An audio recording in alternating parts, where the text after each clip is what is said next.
وجاهدوا في الله حق جهاده هو اجتباكم وما جعل عليكم في الدين من حرج ملة أبيكم إبراهيم هو سماكم المسلمين من قبل وفي هذا ليكون الرسول شهيدا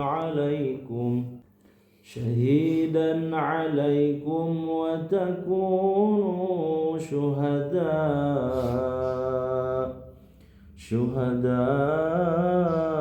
على الناس فأقيموا الصلاة وآتوا الزكاة واعتصموا بالله هو مولاكم فنعم المولى ونعم النصير Sadaqallahul Azim. Bismillahirrahmanirrahim. Itu di ayat terakhir Pak ada huwa samakumul muslimin. Saya membaca berhenti di situ Pak. Ada waqaf lam alif kan? Ada lam alif saja, ada di bawahnya lam alif dengan H. Itu punya makna sebetulnya itu singkatan Pak. Singkatan dari la waqafun alaih. La-nya la, waqafun haknya alaih. Apa maknanya? Muslimin ini boleh dibaca berhenti, boleh juga diteruskan. Yuk kita tengok di surat Al-Fatihah Pak. Dia punya waqaf yang sama seperti ini. Ini bukan tanpa alasan. Surat Al-Fatihah waqafnya sama, lam alif dengan ha. Coba dilihat di surat di ayat terakhir Al-Fatihah, siratal ladzina an'amta alaihim. Sama juga ya? Sama. Kasusnya itu sama Pak, lam alif di bawahnya ada. Artinya ini la waqafun alaih. La waqafun alaih itu ini ada sejarahnya. Sejarahnya adalah para ulama berbeda pendapat terkait dengan sebetulnya Al-Fatihah ini itu ayat pertamanya itu dimulai dari apa? Apakah dari Bismillah atau dari Alhamdulillah? Nah, alasan yang mengatakan Bismillah tidak termasuk kepada surat Al-Fatihah adalah di semua surat Al-Quran terkecuali Al-Fatihah, Bismillah itu tidak dimasukkan ke dalam satu ayat. Kenapa demikian? Lihat di Al-Baqarahnya. Alif Lam Mim itu memasukkan Alif Lam Mim di ayat pertama, bukan Bismillah di ayat pertama. Begitu. Jadi tidak ada selain Al-Fatihah yang menyebutkan Bismillah sebagai ayat pertama. Bisa dicek semua Pak. Bismillah tidak ditandai ayat pertama. Alif Lam Mim, Toha, Yasin itu pasti jadi ayat pertama. Sehingga bagi kalangan yang mengatakan Bismillah tidak masuk ke dalam Al-Fatihah, maka ini dikarenakan disebabkan karena ayat yang lain juga tidak memasukkan Bismillah sebagai bagian dari surat. Begitu.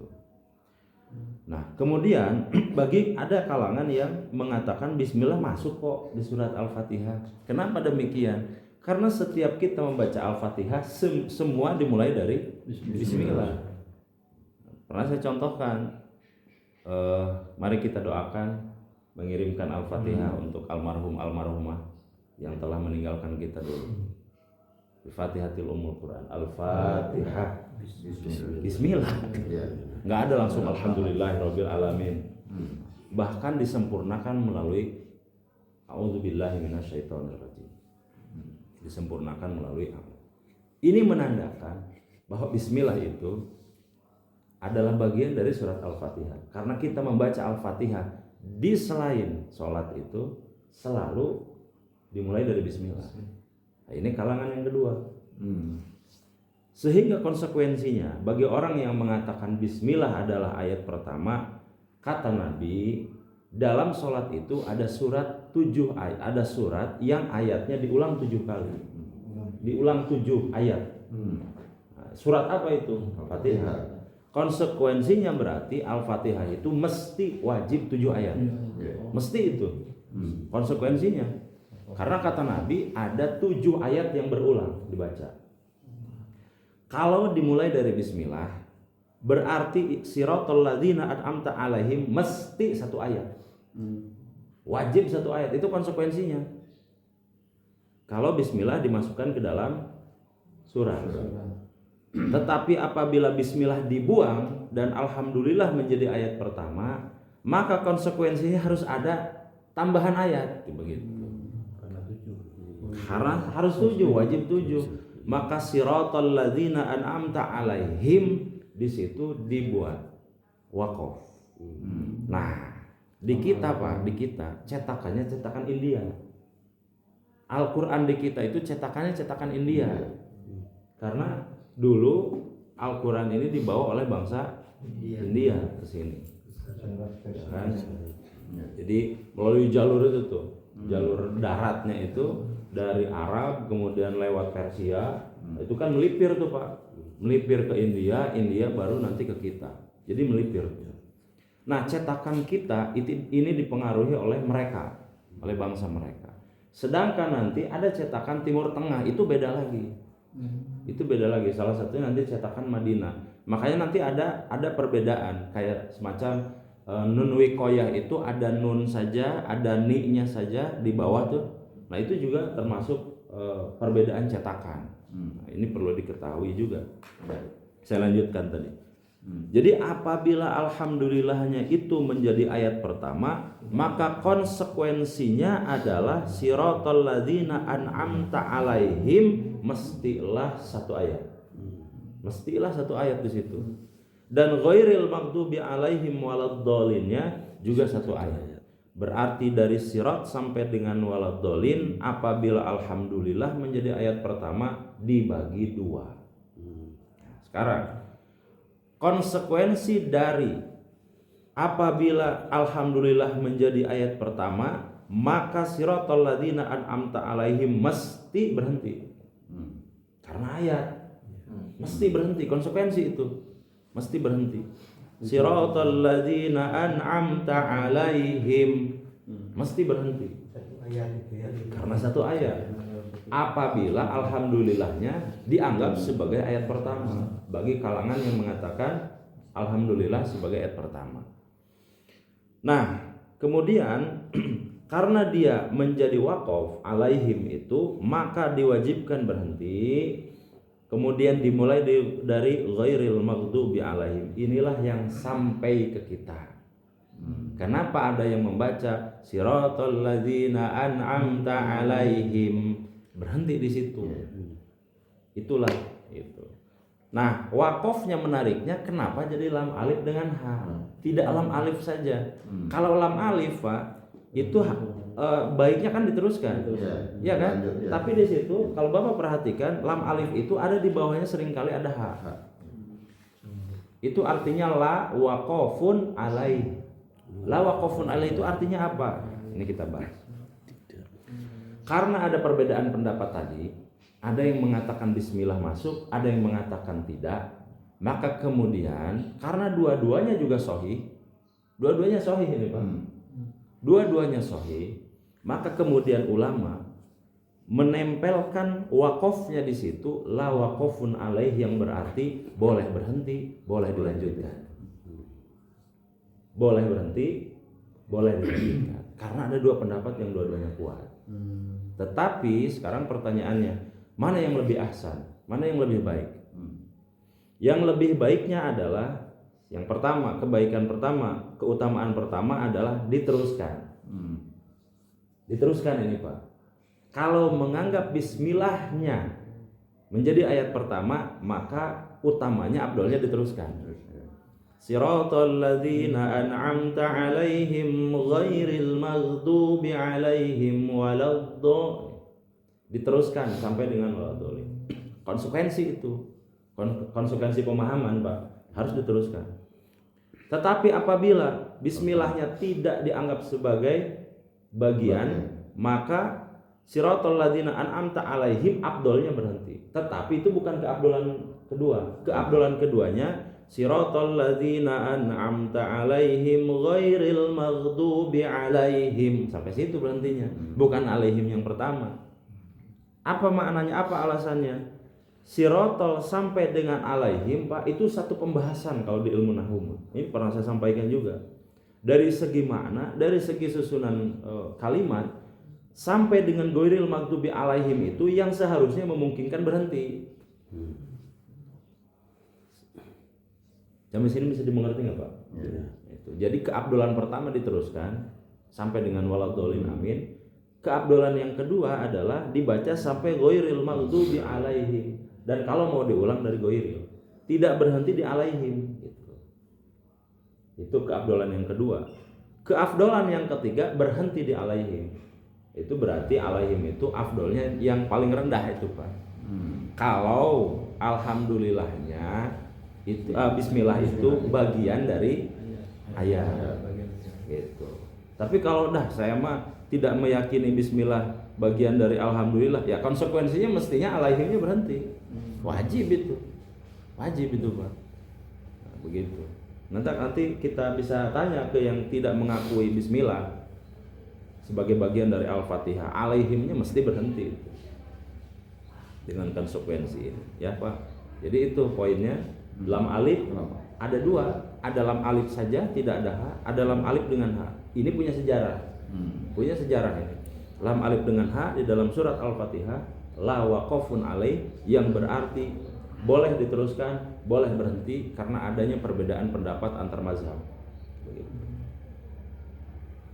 Itu Pak.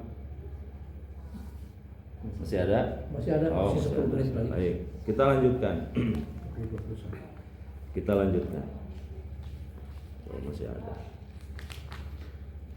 Coba Bapak buka di surat Al-Hajj ayat 53. Ini ada yang menarik.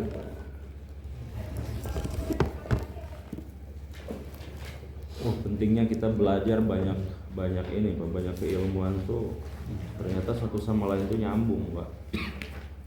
Kita belajar hadis, belajar tafsir itu nyambung. Al-Hajj 53, Pak.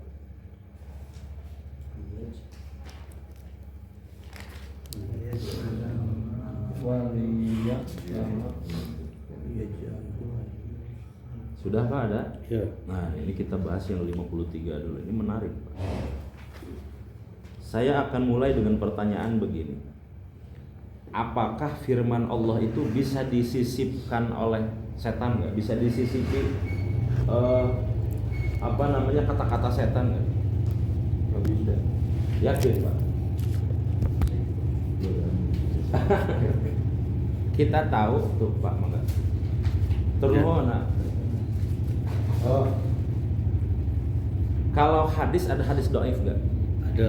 Berarti hadis dhaif itu disisipi oleh orang. Ya, kata-kata ini dari Nabi, ternyata bukan. Dan itu sejarahnya dulu pernah saya sampaikan di ilmu hadis bahwa ada di zaman setelah Sayyidina Ali karamallahu wajhah itu terjadi banyak fitnah. Dan semuanya ingin jadi khalifah waktu itu. Semuanya ingin jadi khalifah dan akhirnya mengatasnamakan Nabi. Kata Nabi, keturunan dari Ahlul Bait Sayyidina Ali adalah yang paling pantas. Wah, itu begitu. Kata Nabi, hadisnya begini. Yang lain juga mengatakan, semua para sahabat yang pernah dibaiat menjadi khalifah, keturunannya itu lebih utama menjadi pemimpin. Semua berebutan menjadi pemimpin. Karena memang dulu kasus pertikaian antara sesama kaum muslimin dulu ya karena kekuasaan Pak, memang jahat. Tidak ada yang lain karena politik dulu. Nah, karena adanya pertengkaran itu akhirnya dimasukkanlah kata Nabi begini. Lah ini kata Nabi begini ini. Itu juga kata Nabi. Itu juga kata Nabi. Jadi semua kata Nabi. Bingung kan ini yang benar-benar kata Nabi yang mana? Kemudian akhirnya ulama menyusun metodologi hadis yang kita kenal dengan nanti ilmu mustalah hadis. Jadi ilmu mustalah hadis itu menyusun yang betul tuh dari Nabi, metodologinya begini. Berarti kalau tidak sesuai dibuang. Qolan Nabi banyak waktu itu. Berarti ini diteliti tuh. Yang ini benar nggak jalurnya, ini benar nggak jalurnya, ini benar nggak jalurnya. Begitu diketahui tidak benar, oh berarti ini semua karangan manusia, karangan mereka-mereka yang punya kepentingan. Akhirnya dibuang. Nah itu akhirnya jernih kembali dari ajaran-ajaran Rasul. Nah, jadi itu berlaku kepada hadis. Pertanyaan sekarang, firman begitu juga nggak? Ada nggak firman yang doif? Kita sekarang mengenal banyak hadis doif kan? Ya. Sekarang ada nggak firman yang doif? Terjaga karena hafalan sahabat kan? Terjaga karena hafalan dari awal terkunci. Ya? Tapi ternyata enggak, Pak. Kita lihat tengok. Di 53. 53, Pak. Di 53 itu liyaj'ala ma yulqis syaitanu fitnatan lil ladzina fi qulubihim maradu wal qasiyati qulubuhum wa innadh dhalimina la fi shiqaqin ba'id. Ini kata Allah sendiri yang mengatakan, Allah itu ternyata pada saat menurunkan Al-Qur'an ya melalui malaikat Jibril yang kemudian disampaikan kepada Nabi Muhammad SAW, ternyata Pak, ini Allah izinkan untuk kemudian disisipi yang kata-kata selain firman Allah. Pada saat disampaikan itu sengaja para pembenci waktu itu, para pembenci Nabi Muhammad itu sengaja menyisip-nyisipkan kata-kata gitu. Jangan dikira nggak ada firman yang dhaif, ada Pak. Waktu itu mereka tuh berlomba-lomba, ini kan yang bikin kan, kalau bahasa mereka dulu, yang bikin kan manusia si Muhammad gitu. Kita juga pasti bisa ini, dibuatlah sama mereka. Salah satunya oleh ulama mereka ceritanya, namanya Muzailam Al-Khazal. Begitu turun surat Al-Fil, kan kalau kita mah Al-Fil, Alam Taro tuh. Al-Fil itu Alam Taro. Mereka enggak Pak, mereka bikin namanya Al-Fil wa malfil wa ma adraka malfil lahu khurtumun tawil wa lahu zair. Itu wa lahu zair. Jadi begitu turun surat Alam Taro itu, Alam Taro kaifa ini mah bikinan si Muhammad ini mah udah kita juga bisa lah gitu. Dibikinlah sama mereka, ulama mereka namanya Muzailama Al-Khazal. Al-Khazal namanya. Mereka bikin itu, disusun, wah ini pasti juga begini kok susunannya. Begitu. Dan ternyata itu menyebar di kalangan masyarakat waktu itu. Wah ini juga, itu juga bisa tuh. Oh berarti ini mah bukan firman Tuhan, dan manusia juga bisa. Ini kata-katanya. Jadi Allah itu menjadikan golongan. Pada saat mereka mendengar bahwa ayat itu katanya dari Allah, maka kemudian hatinya diuji. Nah yang menarik Pak, setan itu ternyata membisikkan kepada manusia yang terpengaruh karena hatinya berpenyakit. Ini menarik Pak. Jadi sebetulnya betul juga di surat Al-Kahfi, Inna syaitana kana dha'ifa. Sesungguhnya setan itu dalam kondisi lemah. Kalau iman kita kuat nggak ngaruh Pak. Gampangnya aja beginilah. Kita mau ke masjid, udah niat nih ke masjid, kan tetap sampai ke masjid. Qadarullah tetap sampai ke masjid Pak. Kalau iman kita kuat. Nggak misalkan lihat TV wah si gana aya Naruto ya. Aya Persib ya. Kalau iman kita kuat nggak ngaruh kok Pak. Kita mau udah niat ke masjid aja lah, ngapain sih? Tetapi bagi iman-iman yang lemah itu masuk bisikan Pak. Iya betul juga ya. Jadi sebetulnya setan itu lemah dan kita itu imannya bisa sekuat baja untuk menahan itu. Yang jadi masalah kenapa godaan setan begitu mudah kita lakukan karena imannya lemah. Itu kok itu dalilnya jelas sekali. Inna syaitana kana dha'ifa. Sesungguhnya godaan setan itu lemah. Loh kok bisa begitu? Dijelaskan di ayat 53 ini. Allah sengaja menjadikan firman-firman itu ada yang disusupi yang dhaif. Untuk menunjukkan apabila imannya lemah, ngikut tuh, goyah tuh. Tapi kalau imannya kuat enggak, kalau kuat mah dia bisa membedakan ini firman Tuhan, ini bukan. Tapi di Quran ini mah enggak ada firman setan ya.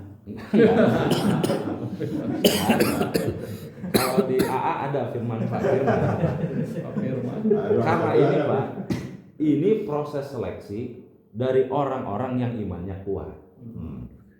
Para sahabat dulu yang menyusun itu Allah jadikan iman-iman mereka kuat sehingga mereka bisa membedakan ini firman Allah, ini bukan. Ini yang disampaikan Nabi, ini bukan. Bayangkan Pak, itu kan ratusan tahun prosesnya. Ya kan? Hadis saja disusun sedemikian rupa metodologi, ada yang mengatakan ini sahih, ada yang dhaif.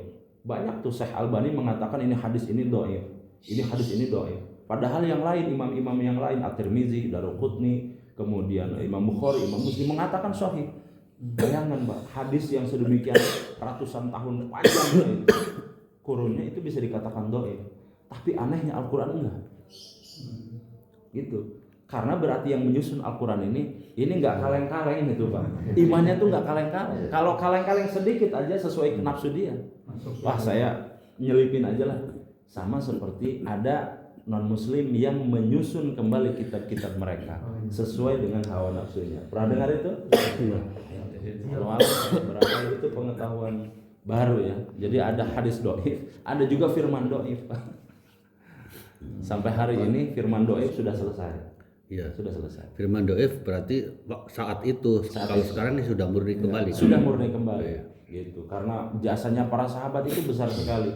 Maka kemudian maaf kaum Syiah yang mencaci maki sahabat-sahabat Nabi yang lain, wah itu mereka tidak tahu sejarah. Itu mereka tidak mau gitu, tidak mau membuka sejarah. Dari zaman Umar bin Khattab memulai penyusunan Al-Quran, itu salah satunya dibahas di Mustalah Hadis kemarin. Khawatir zihabu indirosiha, ini bahasanya zihabu indirosiha. Apabila ini para pakar, para sudah pengetahuannya luas, kemudian ilmunya luar biasa, imannya kuat, lama-kelamaan ini pasti hilang. Sedangkan teorinya itu Pak, kalau imannya sudah lemah, mau nulis Al-Quran ya bisa dibelokkan. Ya kan? Sesuai keinginan dia. Apalagi pada saat itu zaman fitnah dari Sayyidina Ali yang mengatakan menjadi kafir itu, para kaum Khawarij, para kaum Syiah waktu itu mengatakan bahwa selain yang mengakui Sayyidina Ali sebagai penerus sah dari kekhalifahan saat itu tidak Sayyidina Utsman ya, maka dianggap kafir. Tuh, pengikut Sayyidina Utsman semua waktu itu dianggap kafir, Pak. Itu kan luar biasa. Dan akhirnya betul-betul disusun sedemikian rupa sampai kemudian seperti yang kita pegang. Itu kalau tidak disusun, Pak, wah hilang itu. Firman dhaifnya banyak. Alhamdulillah nggak ada firman dhaif. Yang ada hadis dhaif, biarkanlah hadis dhaif itu. Karena ada ulama juga yang sudah mengkodifikasi. Allah alam. Cekap ya Pak. Allahumma arhamna bil Qur'an wa ja'al lana imaman wa nuran wa hudan wa rahmah. Allahumma dzakirna minhu ma nasina wa alimna minhu ma jahilna warzuqna tilawatahu ana al-laili wa atrafan nahar waj'alhu lana hujjatan ya rabbal alamin. Subhanakallahumma wa bihamdika asyhadu an la ilaha illa anta astaghfiruka wa atubu ilaik. Assalamualaikum warahmatullahi wabarakatuh. Waalaikumsalam.